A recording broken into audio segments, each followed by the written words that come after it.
Welcome to Sheni V'Chamishi. I'm Yehuda, and you're watching the moon, the Milky Way.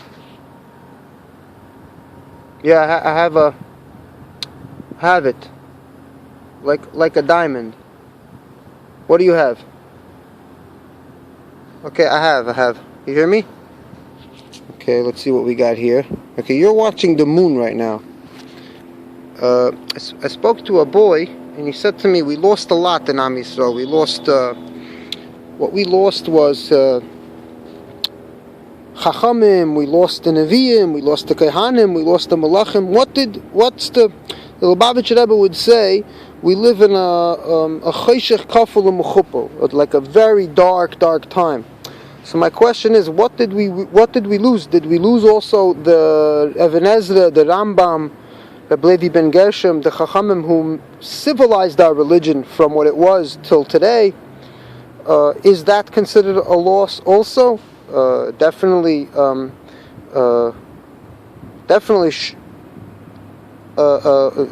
civilization, if we would go back, that would be considered a loss all across the board, right?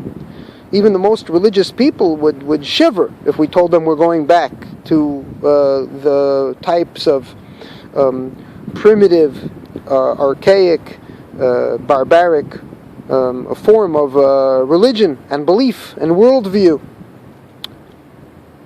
So the Even Ezra would look into the Even Ezra was a scientist. He would look at the sky, and he would also write mefarshim on the Torah.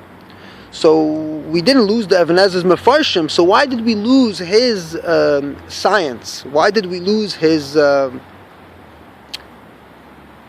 religion tells you how to go to heaven, but science tells you how the heavens go. Why did we lose that? And the answer is we didn't. The world knows the Yidden as the first people to step ahead and to go into questioning. Not the questions in yeshiva where you ask and the guy gives you a little wink and a look and insults you and then you know what questions not to ask. But we ask the best questions in terms of universality and civilization, mankind.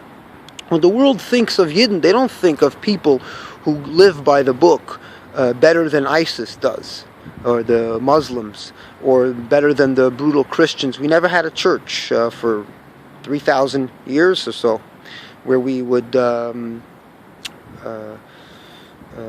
an inquisition on other people and force them to believe what we believe.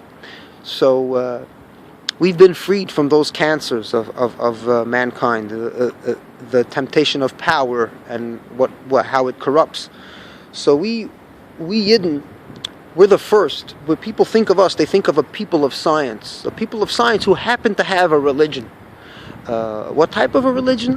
Singen und tanzen. Like a guy would say about Kalbach, meint dass die ganze Yiddishkeit is singen und tanzen. That's what's left of it anyway. Davening, Hallel, singing to Hashem. There's no animal burning. There's no Kohanim doing their antibiotics, chopping birds, splashing blood. Even though we know how to do it, historians can tell you exactly what the Kohen did. We have the documents, but when a very frum Yid goes to the hospital and the doctor says, would you like the biblical prescription or would you like the prescription by evolution? Usually the frum Yid, maybe he looks over his shoulder to see if anyone's watching, but he says, I'll go with the evolution one. Let me show you what we got here.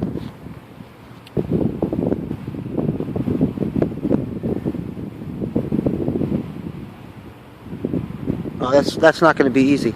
I'm going to give you some links below about the Chachamim who were really wise in Am Yisrael, and what we lost is first of all, everything could be claimed back. If we want profits, we could make profits again. If we want to sacrifice animals, we can do that again. If we want miracles, we can just tell the miracle stories and have our children believe it. That's all we need. We don't have to worry. Science doesn't make it impossible to be religious. Only makes it possible not to be. That's a gift for mankind. If we want science, the Even Ezra and the first rabbi on the moon, Rabbi Levi ben Gershom. There's a crater on the moon named after the Even Ezra. Levi ben Gershom. Gersonides also is considered the moniker of the first rabbi on the moon. We can do that. Just see your local library, and you will have a vast amount of information. If you want to know about Kabbalah and magical powers and miraculous Kabbalah, that's also available. It might not work, those things, if you try to take it down to Vegas and try to play on the tables and see if you can make some money, or if you can figure out what lottery ticket to buy. It might not work, but we definitely have enough data in the library to uncover all the remedies that the Mekubalim have cooked up, and all the remedies that the mystics in the East have done, and we can try it. And if your mashpia doesn't want to talk about it, you could ask him why not. That's all. Bye bye, and thank you for watching Sheni B'Chamishi.